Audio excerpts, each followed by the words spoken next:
What is going on, guys? My name is Pakazak, and today we're going to talk about compression and what it is, what it's used for, and all that.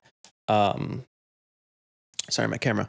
But compression is it's a signal processor that controls dynamic range. So, what is dynamic range? Well, dynamic range is uh, it's just the range between the loudest and softest part from a sound source. So it's the difference between those loudest and softest parts. And so something like this would have like a lot of dynamic range compared to this, which wouldn't have a lot. It's more as a constant level throughout the whole phrase. Where this one, it's fluctuating through a broad range of levels. So this has a lot more. This has a bigger difference, the highest and loudest and softest, than this one, the loudest and softest, which doesn't have a lot. That's dynamic range, and so compressors control that, and they have 6 basic controls, which I'm going to go over. So the 6 are threshold, ratio, attack time, release time, knee, and gain. And sometimes they won't have knee, but this one has knee, so I'll just go over it. But yeah, so threshold, and each one of these also kind of like ask questions about what it's doing. So you can ask questions. I mean, so threshold, you can ask yourself, what is threshold? So threshold is asking the question of where compression starts.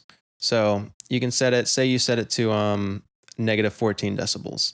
When the signal crosses negative 14, then the signal is going to be compressed. But when it's below, everything else that's below negative 14, it's going to be unaffected by the compressor. So that's just setting where the compression happens. And actually, knee is set to be like how abrupt, like it's like the moment it starts. So like how abrupt it is. So if it's a very hard knee, so like you can see like the angle thing here, it's a very hard knee, it's very angled, it's very abrupt, and it's more noticeable than if you have like a softer knee, which is like this. It's more of a curved angle, and it's less apparent. So that's what knee is all about. So ratio. So once it crosses that threshold, the compressor will start reducing gain according to the ratio that you set. So the ratio is this compressor defaults to 1-to-1, which means it's not doing anything. Because so the ratio means like for every 1 decibel of increase when it's above the threshold, the output signal will increase by 1 decibel. So that's the same. It's not going to affect it. But something like 2-to-1 ratio means for every 2 decibels of increase when it's above the threshold, the output signal will increase by 1 decibel. Same thing, 3-to-1, when it increases by 3, the output will only increase by 1. So the higher the ratio, the more you're crushing the signal, so to speak. And so the ratio kind of asks the question, how much compression am I adding? Now onto the attack. The attack time represents, it's asking the question when the compression starts. So it's like, how long does it take? So like once the signal, I'm just going to use negative 14 as our threshold. So keep that in mind. So once it crosses negative 14, the attack time is going to say, like, if it's 2 milliseconds, it's going to take 2 milliseconds for the compression to actually start working after it has crossed that negative 14.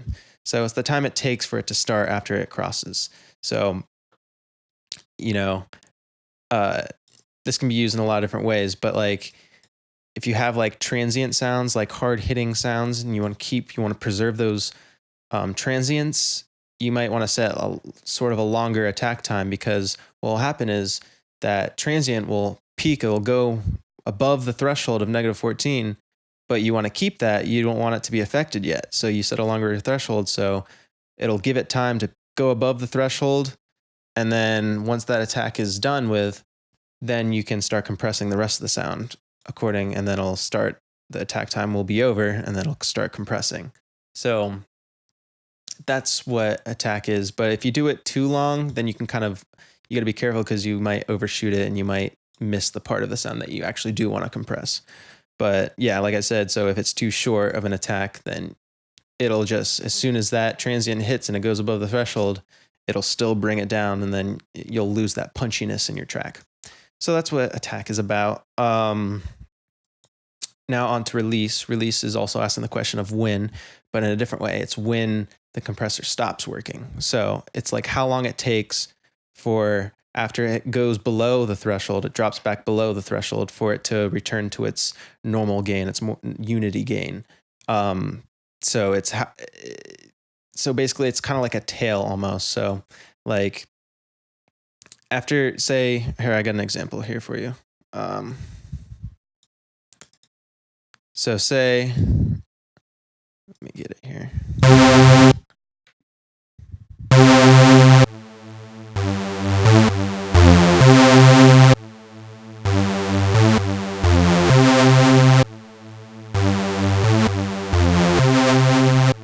So you can see right here, that first note it hits, which is really high, it's way above the threshold, so it compresses it. And then as soon as it's done, it's a pretty fast release, so it goes back down to stops compressing it right away, basically. And if you had a longer, you see now it's like tailed.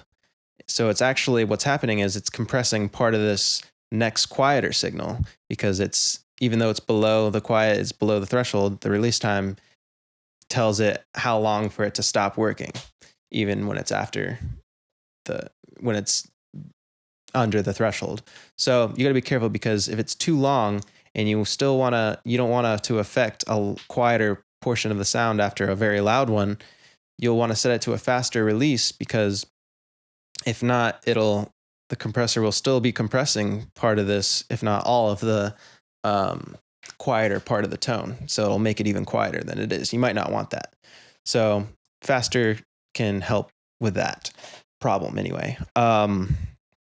Otherwise, longer release times tend to like smooth out fluctuating signals and smoothen up things a bit. But yeah, also with release, if you do it like very short release combined with like a high ratio, you can actually kind of make a signal like breathe or pump, which is actually used a lot in dance music, and that's used with like sidechain compression with a kick. So you get that boom, boom, boom, boom, boom, boom, boom, that breathing thing that you hear. So they're using a shorter release time with a pretty high ratio. So yeah, that's release. Was there anything else? Oh yeah.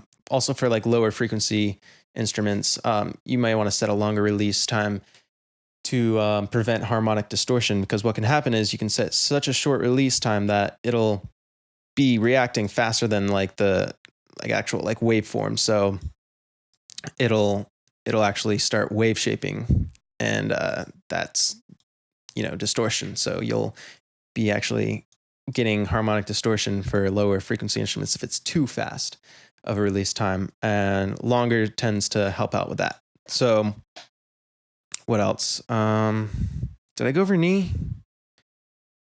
This is like, I recorded this video already, but like the first couple of times it like failed. So I can't remember if I talked about knee in this video or not. This is makeup gain. So this is basically to make the level after it's been compressed to its optimum. Like, say you have this signal going in, and you compress these louder tones. So you bring it down to, around here and even it out. And so, but you don't affect this one, of course. So it's about this level, but it seems too quiet now because you're hearing these levels. So then with a makeup gain, you'll bring everything up all together evenly. So then it'll be more like this. So now it's still even, but it's at a louder volume, as opposed to the uncompressed signal, which was, like that. And yeah, so that's what makeup gain is. And also, in case the signal is too loud afterwards, then you can bring it down. But basically, makeup gain is just to make up your gain that you missed that it got quiet afterwards. So that's about it for compression. Yeah. Don't forget to like, comment, and subscribe. And let me know if you have any questions about this. Yeah, that's about it. I'll see you guys next time.